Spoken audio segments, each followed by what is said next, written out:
श्री सच्चिदानंद सद्गुरु साईनाथ महाराज की जय। श्री सच्चिदानंद सद्गुरु भरद्वाज महाराज की जय। குருதேவ தத்தா. சத்குரு சாய்நாதரின் ஆசிகளோடு மாஸ்டர் அவர்களில் அளவற்ற ஆட்சிகளுடன் நடைபெறும் இந்த சத்சங்க மகா யஜ்ஞத்தில் சாய்பாபாவின் சரித்திரத்தை மிகவும் அழகாக மாஸ்டர் அவர்கள் விவரித்துக் கொண்டே வருகிறார். மாஸ்டர் அனைவருக்கும் சொன்னிருக்கின்ற விஷயம் என்ன என்று பார்த்தால், மகான்களின் தரிசனம், மகான்களில் சரித்திரை பாராயணம் நமக்கு மிகவும் உயர்வை தரும். சத்குருவின் தரிசனம் என்பது மனிதன் வாழ்க்கையில் மிகவும் முக்கியமான விஷயம் என்று தெரிய வரும். அது மட்டும் இல்லை, மகான்கள் தேகத்தை விட்டாலும் அவர்கள் சமாதிக்கு அற்புதமான சக்தி இருக்கும். அவர்கள் சைதன்ய ரூபியாக நம்ம கூடயே இருப்பார்கள் என்று மாஸ்டர்கள் தான் அனுபவித்த விஷயங்களை மிகவும் விவரமாக நமக்கு தெரிவித்துக் கொண்டே வருகிறார். அவ்விதமாக நாம் கடந்த வாரமும் பாபா மகா சமயத்தில் செஞ்ச விஷயங்களை பார்த்தோம். அவ்விதமாக இந்த வாரம் சமாதி அடைய நேரத்தில் பாபா செய்த ஓர் அற்புதமான நிகழ்வை காண்போம். விஜயதசமி நெருங்கிய நேரத்தில் பாபாக்கு ஆரோக்கியம் மிகவும் குறைந்து கொண்டே வந்தது. அவருடைய உடல் நிலைமை சாயங்கால நேரத்தில் சூரியன் போல் கொஞ்சம் கொஞ்சமா குறைந்து கொண்டே வருகிறது. பாபா லண்டிக்கும் பிக்ஷைக்கும் போவதும் கூட நிறுத்திவிட்டார். பூட்டி சக்கா தீட்சித் எப்பொழுதுமே அவர் பக்கத்திலேயே இருந்து கொண்டே வந்தார்கள். விஜயதசமி இன்னும் ஒரு வாரம் இருக்கிற நேரத்தில் சில பக்கீர்கள் ஒரு வண்டி மேல் ஒரு புலியை சங்கிலியுடன் கட்டிக்கொண்டு வந்தார்கள். நோய்வாய்ப்பட்ட அந்த புலியை சர்க்கஸ் கம்பெனியிலிருந்து அவங்க மலிவான விலையில் வாங்கி அதை கிராமத்துக்கு கொண்டு போய் காண்பித்து காசு பார்த்தார்கள். அதனின் நோய் குணமான பிறகு சர்க்கஸ் கம்பெனிக்காரங்களே அதிகமான விலைக்கு அதை வாங்குவார்கள் என்ற நம்பிக்கை அந்த பக்கீர்களுக்கு இருக்கு. அந்த புலி மசீது கிட்ட வரும்பொழுது மிகவும் கஷ்டமாக கர்ஜித்துக் கொண்டே இருந்தது. அது பார்த்து சாயி, பாவம், அதை ஏன் அப்படி கட்டி போட்டீர்கள்? அதை விட்டுடுங்க, நான் அதன் கஷ்டத்தை தீர்த்து வைப்பேன் என்று சொன்னார். பாபா. முதலில் அந்த பக்கீர்கள் பயந்தார்கள். ஆனால் அவங்களுக்கு ஒரு ஆசை என்னன்னா, அது குணமாயிடும் என்றது. உடனே அந்த புலியை விடுவித்தார்கள். அப்போ அந்த புலி வண்டிலிருந்து மெதுவாக இறங்கி மஸ்ஜித் படிகளில் ஏறி பாபா எதிர் நின்றது. அப்படியே ஒரு நிலைப்படுத்திய மனதோடு சில நொடிகள் பாபாவை பார்த்து அவரின் பார்வைக்கு தாங்க முடியாமல் தலை குனிந்தது. பாபா பாதங்களை மோப்பம் பார்த்தது. 3 முறை வாளையுடன் தரையை தட்டி அங்கேயே விழுந்து உயிர் விட்டது. அந்த புலி எங்க பிறந்ததோ, ஆனால் மகாபக்தன் போல் சாய் பாதங்களிடம் சாஸ்வதமாக துக்க நிவர்த்தி பெற்றது. இப்போ பக்கீர்களுக்கு நஷ்டம் வரும் இல்லையா? நஷ்டம் இதுக்காகனா, அந்த புலி இருந்தா நோய்வாய்ப்பட்ட அந்த புலியை நான் கிராமத்தில் காமிச்சு வாங்கியிருப்பாங்க.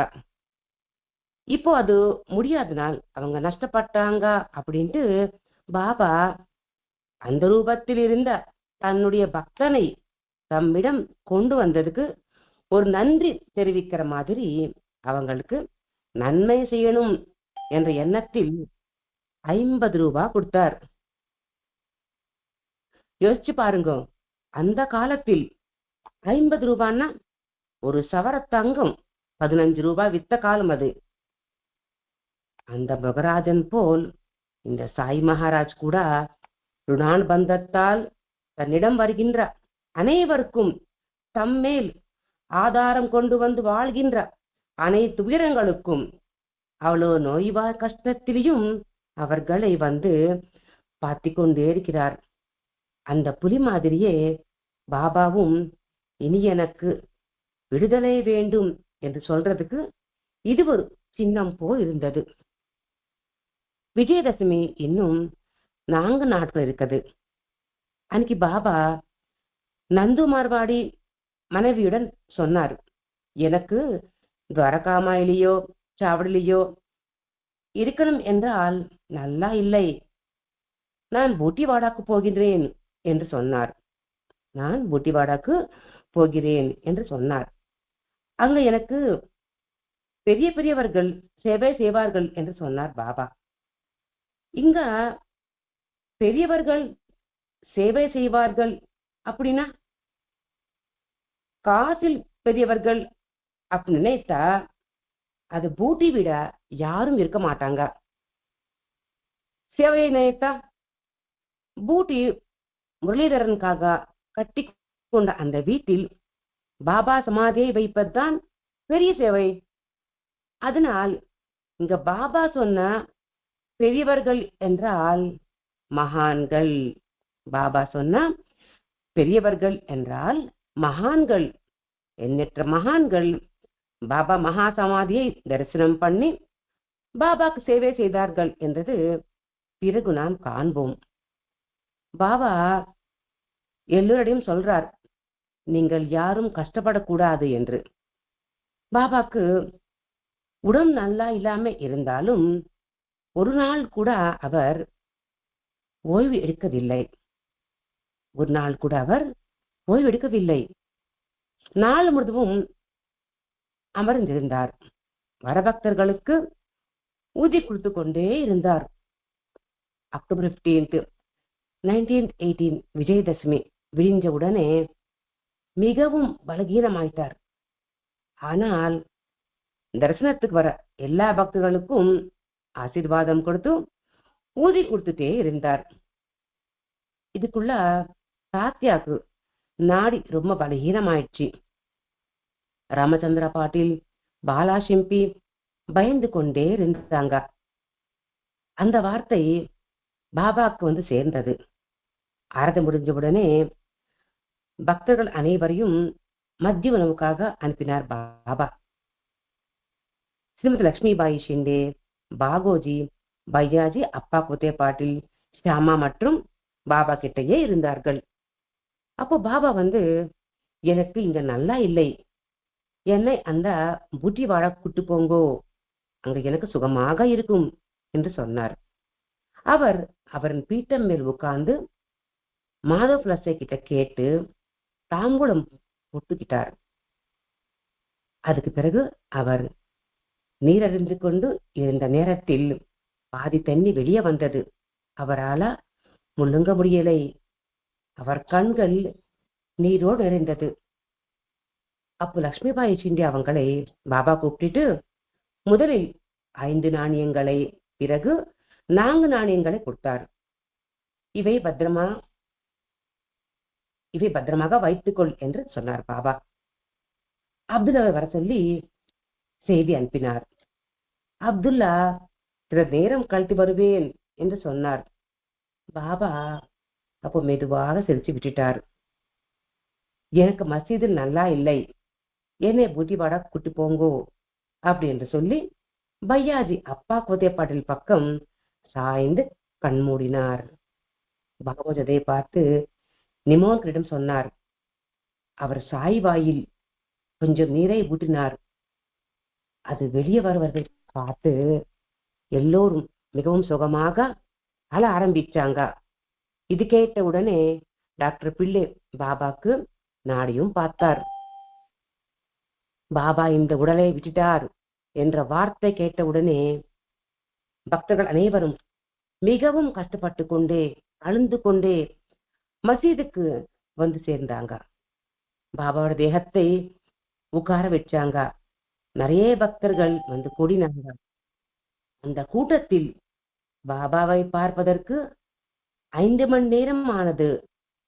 5 மணி நேரம் பிறகுதான் பாபாவோட தேகத்தை பார்க்க முடிந்தது என்று சொன்னார் நிவர்த்தி பாட்டில் என்பவர்.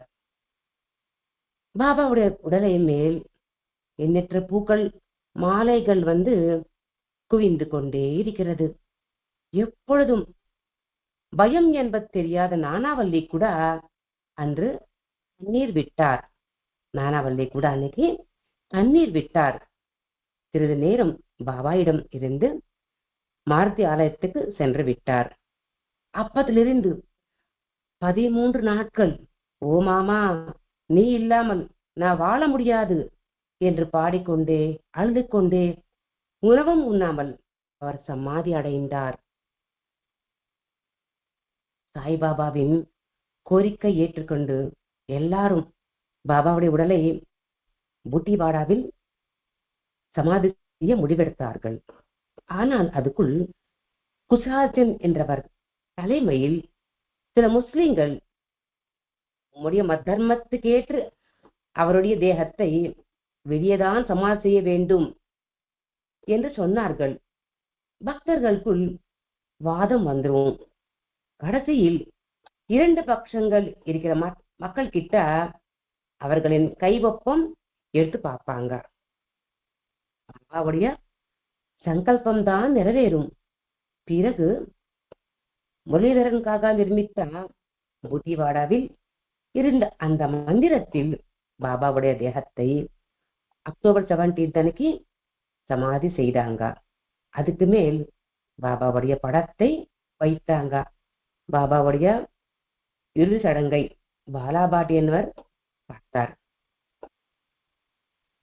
சாய்பாபாக்கு அவருடைய குரு பிரசாதமாக கிடைத்த அந்த செங்கல் உடைந்தல்லவா, அந்த செங்கலின் 2 துண்டுகளை வெள்ளி கொடியால் அதனை சுற்றி பாபாவின் தலையடியில் வைத்தார்கள். பாபா கிட்ட சின்ன பை ஒன்று இருந்தது. அதை யாரும் விடமாட்டார் பாபா. யாரும் விடமாட்டார் பாபா.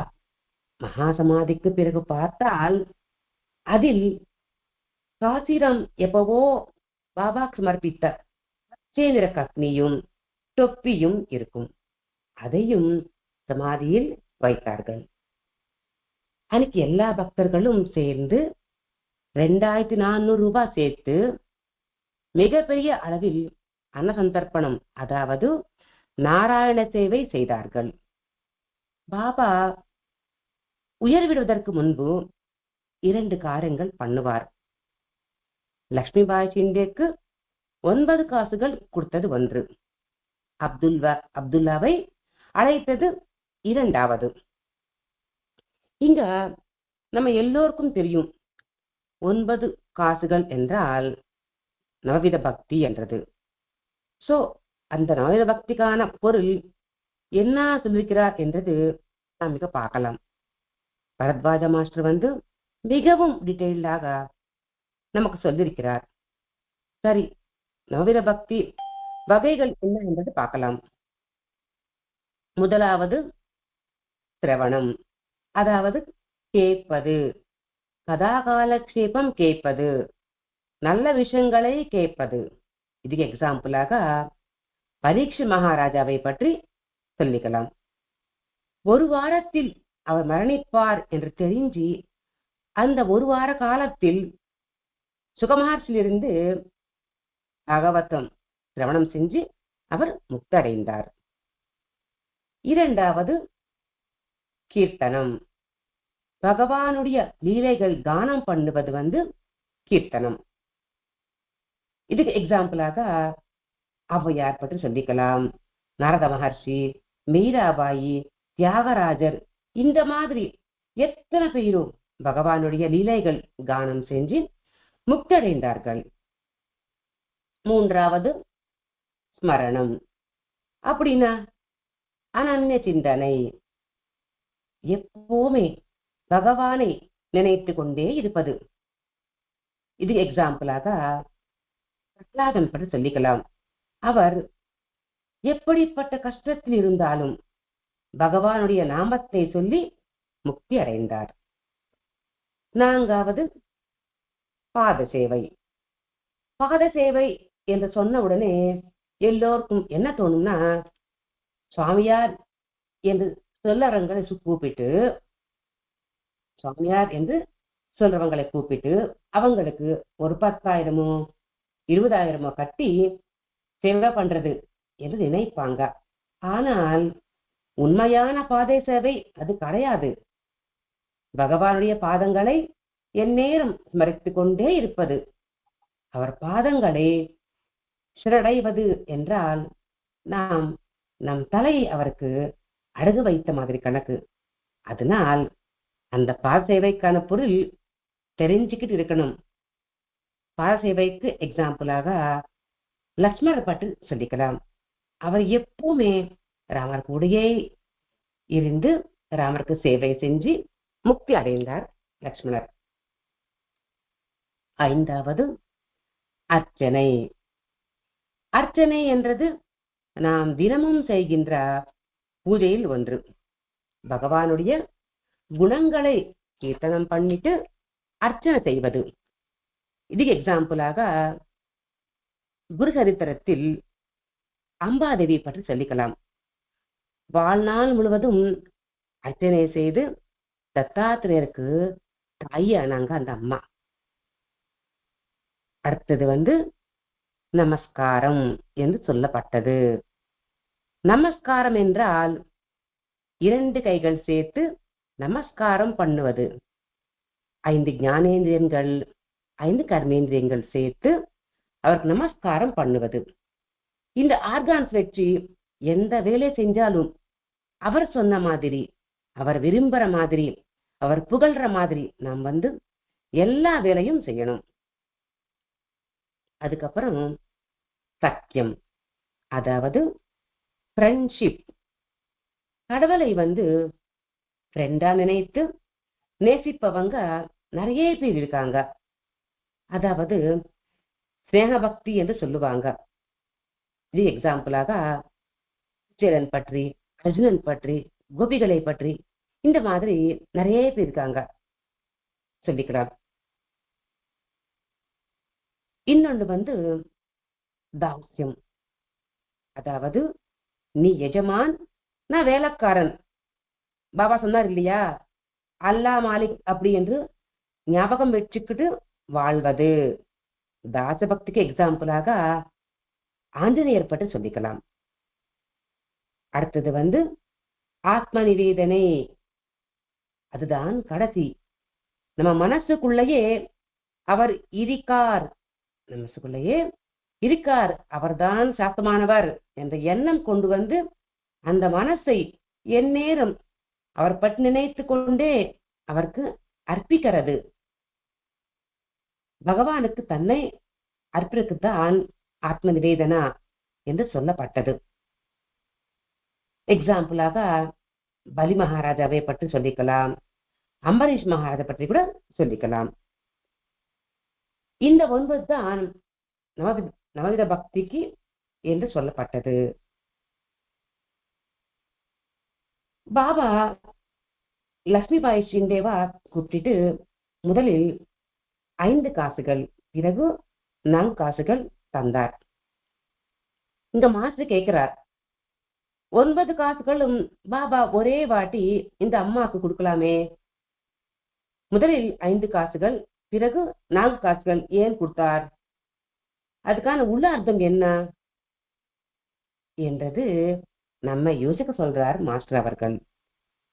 அதுக்கு அர்த்தம் அவர் என்ன சொல்றாருன்னா, நவவித பக்தியில் முதல் 5, அதாவது சிரவணம், கீர்த்தனம், ஸ்மரணம், பாத சேவை, அர்ச்சனை, இந்த 5 விஷயங்கள் நாம் பழக்கப்படுத்திக்கிட்டு பர்ஃபெக்டா பண்ண ஆரம்பிச்சோம்னா நமஸ்காரம், சக்கியம், தாஸ்யம், ஆத்ம நிவேதனை இவை ஆட்டோமேட்டிக்கா நமக்கு வந்துடும். இது நாம் சுலபமாக செய்யக்கூடிய விஷயங்கள். இது பர்ஃபெக்டா செய்யணும். அது எப்படின்னா, இது நம்மளுடைய டியூட்டி என்றது மனசுக்குள்ள வச்சுக்கிட்டு அவர் எனக்கு கொடுத்த வேலை என்று நினைத்து செய்வது. இவ்விதமாக செய்யும் பொழுது மற்ற நாளுமே நமக்கு ஈஸியாக வந்துரும் என்றதுக்காக பாபா முதலில் 5 நாணயங்கள், பிறகு 4 நாணயங்கள் கொடுத்தார். லட்சுமிபாய் ஷிண்டேக்கு மட்டும் பாபா ஏன் 9 நாணயங்கள் கொடுத்தார் என்று எப்பாவது யோசிச்சிருக்கோமா? பாருங்க, ராதாகிருஷ்ணா மாயி, ஸ்ரீமதி காப்பர்தே, ஸ்ரீமதி மேனேஜர், இந்த மாதிரி நிறைய பேர் இருக்கும் பொழுது லட்சுமிபாய் ஷிண்டேக்கு மட்டும் ஏன் கொடுத்தாருன்னா, இந்த அம்மா பற்றி தெரிஞ்சுக்கலாம். இந்த அம்மையார் ஒரு குட்டி கிராமத்துக்கு சேர்ந்த படிக்காதவங்க. அந்த கிராமத்தில் வசிக்கும் அவங்களுக்கு பாபா மேல் எண்ணற்ற நம்பிக்கையும் விசுவாசம் இருக்கு, அதாவது பக்தி இருக்கு. ஒரு நாள் பாபா இந்த லட்சுமிபாய் ஷிண்டே கிட்ட, தாயி எனக்கு ரொம்ப பசிக்குது என்று கேட்பார். பாபா அப்படி கேட்ட உடனே இந்த அம்மா வீட்டுக்கு போயிட்டு ரொட்டியும் சப்ஜியும் செஞ்சு எடுத்துன்னு வந்தாங்க. எடுத்துன்னு வந்து பாபா கிட்ட கொடுத்தாங்க. உடனே பாபா அந்த ரொட்டியை வாங்கி பக்கத்திலே இருக்கிற நாய்க்கு போட்டுருவார். உடனே இந்த லட்சுமிபாய் அம்மா வந்து, ஏன் பாபா உங்களுக்கு பசிக்குது என்று சொன்னதனால் நான் வீட்டுக்கு போயிட்டு ரொட்டி செஞ்சு கொண்டு வந்து கொடுத்தேன், ஆனால் அது நீங்கள் சாப்பிடாமல் நாய்க்கு ஏன் போட்டீங்க என்று கேட்பார் இந்த அம்மா. அப்போ பாபா சொன்னார், தாயி அதுக்கு பேச்சு வராது, ஆனால் ஆத்மா இருக்கு. பசிக்குது என்று சொல்றதுக்கு ஆத்மா இருக்கு, ஆனால் சொல்ல முடியாது. ஆகையால் நான் அதுக்கு ரொட்டி கொடுத்தேன். ஆகையால் என் பசியும் தீண்ட மாதிரி கணக்கு. நாய்க்கு போட்டதனால் பாபாக்கும் பசி தீண்ட மாதிரி கணக்கும் சொல்றார். இப்போ அதுக்கு பசி தீர்ந்தது. பசி கொண்ட வீருக்கு நீ முதலில் வச்சுட்டு அதுக்கப்புறமா நீ சாப்பிடு என்று பாபா சொன்னார். அதிலிருந்து கடைசி நாள் வரைக்கும் இந்த லட்சுமிபாய் அம்மா அதே நேரத்துக்கு பாபாக்கு ரொட்டி கொண்டு போய் சமர்ப்பித்தார். பாருங்கோ, இந்த அம்மா இவ்வளவு சிரத்தையுடன் பண்ணாங்க என்றது. ஒரு நாள் கூட ஒருவேளை நான் முழுங்கா செய்ய மாட்டேன், 2 மணிக்கு சாதம் காக்கபலிக்கு வைக்கணும் என்று சொன்னா ஒரு நாள் செஞ்சா 40 நாள் செய்ய மாட்டேன் அந்த நேரத்துக்கு. இந்த மாதிரி முக்கியமான சில விஷயங்களும் நான் விட்டுடுவேன். இங்க லட்சுமிபாய் அம்மாவுடைய டெடிகேஷன் பாருங்கோ. தினமும் ரொட்டி செஞ்சு அதே நேரத்துக்கு கொண்டு போய் சமர்ப்பிச்சாங்க. அது பாபா சாப்பிடுறாரா, நாய்க்கு போடுறாரா, பசுமாடுக்கு வைக்கிறாரா என்றது அவங்களுக்கு தேவையில்லை. நான் அவருக்காக செய்து கொண்டு போய் அவர் கையில் சமர்ப்பித்தேன் என்ற சரணாகதி. சத்குருடைய சந்நிதி எந்த அளவுக்கு உன் மனிதனை எவ்வளவு உன்னதமாக யோசிக்க தூண்டியது என்று பார்க்கலாம். இங்க சத்குருடைய சந்நிதி எந்த அளவுக்கு ஒரு மனிதனை எவ்வளவு உன்னதமாக யோசிக்க தூண்டியது என்றது இங்க பார்க்கலாம். அதனால்தான் அவங்களுடைய பக்தி சிரத்தைகள் இன்னும் இன்னும் திடமாக்கிக் கொள்வதற்காக அவங்களுக்கு நவவித பக்தி இருக்கு என்று தெரியப்படுத்துவதற்காக கடைசியாக பாபா செய்த சிகரது. இதனால் இப்போ நாம் என்ன புரிஞ்சுக்கணும்னா, நம் அனைவரும் அந்த 9 காசுகள் சம்பாதிக்கணும் என்றது புரிஞ்சுக்கணும். ஏதோ பிறந்தோம், வாழ்ந்தோம், மறைந்தோம் என்று இருக்கக்கூடாது. 84 லட்சம் உயிர்களில் நமக்கு மட்டும்தான் யோசிக்க திறனை கடவுள் கொடுத்தார். அது வெற்றி இந்த நிரப்பித்தனம் புனர்பரணத்திலிருந்து விடுபடணும், இந்த காலச்சக்கரத்திலிருந்து விடுபடணும், மரணத்தை ஜெயிக்கணும். வந்ததுக்கு நாம் சாதிக்கக்கூடிய விஷயங்கள் எத்தனையோ இருக்கு. நாம் சாதாரண மனிதர்கள் என்று சொல்லவே முடியாது. ஏன்னா ஆழ்வார்களாகட்டும், நாயன்மார்களாகட்டும், அவர்களில் பெண்கள் இல்லையா, அவங்க சாதனை பண்ணவில்லையா? காரைக்கால் அம்மையார் அவங்களுடைய டியூட்டி தான் ஒழுங்கா செஞ்சாங்க. அதுக்கே அவங்கள் சிவபெருமானின் அனுகிரகம் பெற்றாங்க இல்லையா? அவ்விதமாக நாமும் நம்மளுடைய டியூட்டியை ஒழுங்கா செஞ்சிட்டோம்னா அந்த நவவித பக்தி ஆட்டோமேட்டிக்கா நம்ம எல்லோருக்கும் வந்துடும். லட்சுமிபாய் அம்மாக்கு அந்த பக்தி இருக்கு, அதனால சாதிச்சுட்டாங்க. நீங்க எல்லோரும் சாதிக்க முடியும் என்று சொல்றதுக்காக பாபா அந்த செயல் செஞ்சார். நாம் செடிக்கு போகும் பொழுது அந்த அம்மையார் வீட்டுக்கு போயிட்டு அந்த காசுகள் தரிசனம் பண்ணிட்டு வரும். அதனால என்ன வந்தது பார்த்துட்டு அதுக்கப்புறம் அப்படி யோசிக்கணும், அவங்களுக்கு எதனால் பாபா கொடுத்தார், எப்படி கிடைச்சது, நானும் அவை எப்படி சம்பாதிக்கணும் என்று யோசிக்கணும். ஒரு நகை வாங்கணும்னா அதுக்கு எவ்வளவு பைசா செலவாகுமோ அது முதலில் சம்பாதிச்சு அதுக்கப்புறமா அந்த நகை வாங்கிக்கணும் நான் இல்லையா? அதே மாதிரி பகவானுடைய அனுகிரகம் பெற்றதுக்கு 9 காசுகள் நாம் அனைவரும் சம்பாதிக்கணும். ஒரு பெண்மணிதான் அந்த 9 காசுகள் வாங்கினார். சோ நம்மளால முடியும் என்ற எண்ணம் எல்லோருக்கும் வருவதற்காக பாபா செஞ்சார். ஏன் நம்ம எல்லோருக்கும் வரணும் என்ற கேள்வி கூட வரலாம்.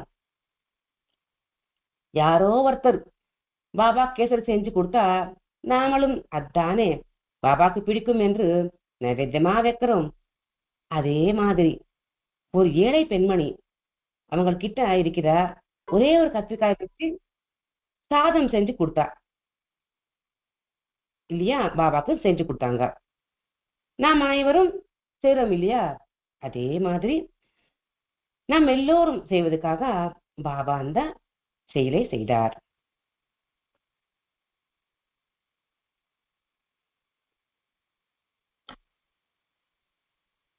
பாபா செஞ்ச 2வது செயல், அப்துல் பாபாவை வர சொல்லி கூப்பிடுவார் பாபா. அவர் கொஞ்சம் நேரம் கழிச்சு நான் வருவேன் என்று சொல்லி அனுப்பிடுவார். பாருங்க, சில நேரம் நம்மளுடைய நெக்லிஜென்சி எவ்வளவு திவ்யமான ஆப்பர்ச்சுனிட்டிஸ் தட்டிவிடும் என்றது. திருப்பி தேகத்தோட பாபாவை பார்க்க முடிஞ்சது அவருக்கு இல்லையே. அப்துல்லாக்கு என்ன கொடுக்க நினைத்தாரோ பாபா, அது மிஸ் பண்ணிக்கிட்டார் இல்லையா அப்துல்லா. இங்க அப்துல்லாவை நாம் குறை சொல்லலாம். இந்த மாதிரி நிறைய விஷயங்கள் நாமும் தள்ளி போடுவோம். நாளைக்கு பார்த்துக்கலாம், இன்னும் நாளைக்கு பார்த்துக்கலாம் அப்படி என்று. அடுத்த நாள் நாம் இருப்போமோ இல்லையோ. அதனால் கபீர்தாஸ் என்ன சொல்லிருக்காருன்னா, ஒரு நல்ல செய்தா இன்னைக்கே இப்பவே இந்த நொடியே செஞ்சிடு, அடுத்த நொடியில் பிரளயம் கூட வரலாம் என்று சொன்னார். நாம் எல்லோரும் தூங்கும் பொழுது அலாரம் வைக்கிறோம். நாளைக்கு எந்திரிப்போம் என்ற நம்பிக்கையுடன் அலாரம் வைக்கிறோம். அந்த அலாரம் அடித்ததே நாம் எந்திரிச்சுப்போம். ஆனால் எந்திரிச்ச உடனே கடவுளுக்கு மட்டும் நன்றி சொல்ல மாட்டோம். ஏன் நன்றி சொல்ல மாட்டோம்னா, ஏன் நன்றி சொல்லணும்னா, தூக்கத்திலேயே தூங்குறபடியே போனா எத்தனை பேரையோ நாம் பார்த்திருப்போம். தினமும் அவர் நம்மளை எழுப்பி விடுறார். அப்போ அந்த நல்ல செயலுக்கு அந்த நொடியே நாம் நன்றி சொல்லணும். நெக்ஸ்ட் நல்ல காரியம், அதுக்கு உதவணும். நம்மளால முடிஞ்ச அளவுக்கு நல்ல வேலைகளை செய்யணும். இதே மாதிரி நம்ம வீட்டில் இருக்கிற அம்மா, அப்பா, தாத்தா, பாட்டி இந்த மாதிரி வயசானவங்க இருப்பாங்க இல்லையா, அவங்க கூப்பிடும் பொழுது அப்புறம் பாக்குறேன், அப்புறம் வரேன் என்று தட்டி கரைப்போம். ஆனால் அது அவங்களுக்கு எவ்வளவு கஷ்டமாவே இருக்குமோ என்பது பார்க்க மாட்டோம்.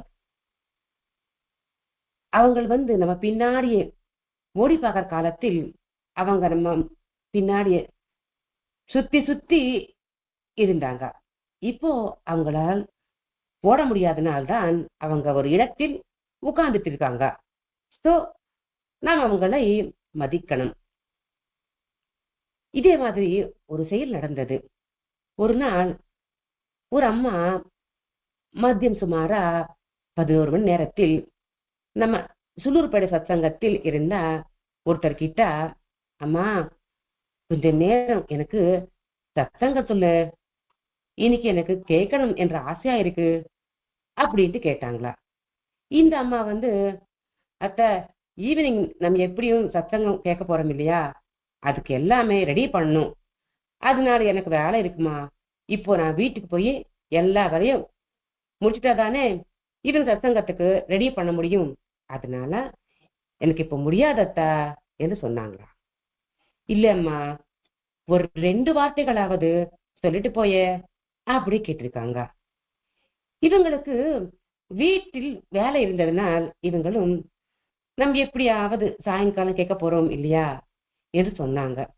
சரியத்தா, முடிஞ்சா சாயங்காலம் நான் சொல்றேன் என்று சொல்லி வந்துட்டாங்க இந்த அம்மா. சத்சங்கம் கேட்கணும் என்று கேட்ட அம்மா 3 மணிக்கு இறந்துட்டாங்க. யாரும் எதிர்பார்க்கல. நல்ல நடிமாடி கொண்டிருந்த அம்மா இருந்துட்டாங்க. அப்புறமா இந்த அம்மா தவிச்சு போனாங்க. ஐயோ, அந்த அம்மா சத்சங்கம் கேட்கணும் என்று கேட்டாங்களே, பாபாவுடைய ஒரு 4 வார்த்தைகளாவது நான் சொல்லிட்டு வந்திருக்கலாமே, நான் எவ்வளவு பெரிய தப்பு பண்ணிட்டே. கடைசி நேரம் நல்ல வார்த்தைகள் கேட்கணும் என்றது அவங்க மனசுக்குள்ள இருந்தது இல்லையா, ஐயோ என்னால சொல்ல முடியலையே, நான் சொல்லாம ஆயிட்டே என்று ரொம்ப கஷ்டப்பட்டே இருக்காங்க. அது அவங்களுக்கு கடைசி நேரம் என்ற விஷயம் அவங்களுக்கும் தெரியாது, இவங்களுக்கும் தெரியாது. அதனால் இன்னைக்கு எந்த பெரியவர்களை பார்த்தாலும் அவங்க கேட்டாலும் கேட்காமலே இருந்தாலும் சத்சங்கத்தில் சொல்லிருக்கிற நான் நல்ல விஷயங்களை அவங்களுக்கு சொல்றாங்க. அவங்களுடைய மிஸ்டேக் என்னது அவங்களுக்கு புரிஞ்சதுனால அந்த வேலை இப்போ பண்றாங்க. அந்த அம்மா கேட்கும் பொழுதே சொல்லியிருந்தா ஒரு திருப்தி ஆனந்தம் இருந்திருக்கும் இல்லைங்களா. இது நம்ம எல்லோருக்கும் ஒரு லெசன் என்று நினைக்கணும். அதாவது நாமும் பெரியவர்கள் யாரு எப்போ கூப்பிட்டாலும் அவங்களுக்கு ரெஸ்பான்ஸ் கொடுக்கணும் முதல்ல. அதே மாதிரி ஒரு நல்ல வேலை யாராவது செய்ய சொன்னா அதை தட்டி போடக்கூடாது. பாருங்க, அப்துல் பாபா வந்திருந்தா பாபா அவருக்கு என்ன சொல்லிருப்பாரோ, அது என்னது என்றது நம்மளால யோசிக்க முடியாது இல்லையா. ஒருவேளை லட்சுமிபாய் சிண்டே கொடுத்த மாதிரி அப்துல்லாக்கும் ஏதாவது கொடுத்திருப்பாரோ, அதுவும் நமக்கு தெரியாது. ஆகையால் ஒரு நல்ல காரியம் நாம் உடனே செய்யணும் என்றது நாம் கத்திக்கணும். இங்க அப்துல் பாபா குறைந்தவர் என்று சொல்றது கிடையாது. ஒரு இன்சிடென்டில் நாம் என்ன கிரகிக்கணும் என்றதுக்காக இது மாஸ்டவர்கள் நமக்கு விவரித்திருக்கிறார். ஆகையால் நாமும் படித்த விஷயங்களில் உள்ளர்த்தம் தெரிஞ்சுக்கிட்டு புரிஞ்சுக்கிட்டு மன்னம் செய்து கொண்டே நம் வாழ்க்கையை கடவுளுக்கு பிடித்த விதமாக திருத்திக் கொண்டே வாழ முயற்சி செய்வோம். அந்த தந்தையின் ஆசிகளுடன் வஸ்தி. ஸ்ரீ சச்சிதானந்த சத்குரு சாய்நாத் மகாராஜ் கி ஜெய். ஸ்ரீ சச்சிதானந்த சத்குரு பரத்வாஜ் மகாராஜ் கி ஜெய். குருதேவ தத்தா.